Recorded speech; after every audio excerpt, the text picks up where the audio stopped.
Executive of the National Union of Teachers, representing the NUT here today. Please welcome Alex Kenny.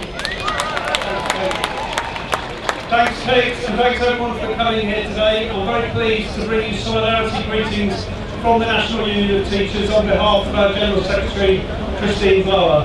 And unlike Michael Gove, the Secretary of State for Education, I would like to congratulate all those MPs who voted against war the other evening.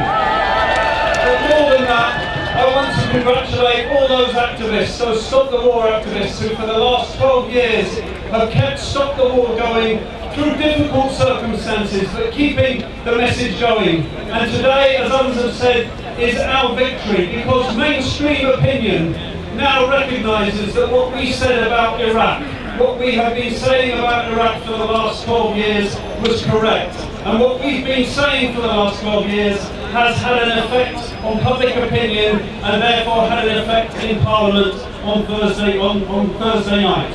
The NUT is affiliated to Stop the War, it's affiliated to CND, and we're also affiliated to the Palestine Solidarity Campaign, because our members are opposed to war and aggression, and we are in favour of peace and justice. And you don't bring peace and justice, as others said, through the barrel of a gun or by bombing people from afar.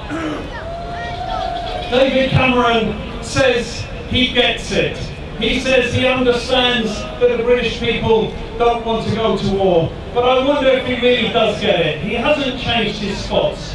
He hasn't overnight become a pacifist.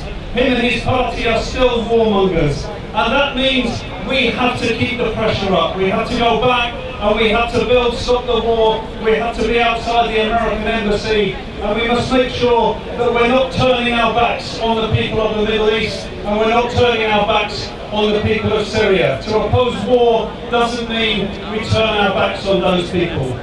This government, as others have said, have embarked on a huge austerity drive. We're in a country where the government tells us they can't afford to fund the NHS. We can't afford to provide jobs for our younger people coming out of school and college. We can't afford to send people to university. We can't afford to feed, house and clothe our most vulnerable and poorest families. But yet on Thursday night they wanted to find millions of pounds to bomb Syria and to continue wars in other places. We have to tell them their priorities are wrong, our priorities are different. That's why we should be in Manchester. We should be in Manchester on September the 29th to oppose this government's privatisation of the NHS, to oppose their austerity drive, and to oppose their moves to war should they ever seek to step down that road again. Well done for coming today. Well done for all the work you've been doing in keeping the campaign going. No to war, peace and justice, justice for Palestine, justice for the Middle East. Thank you.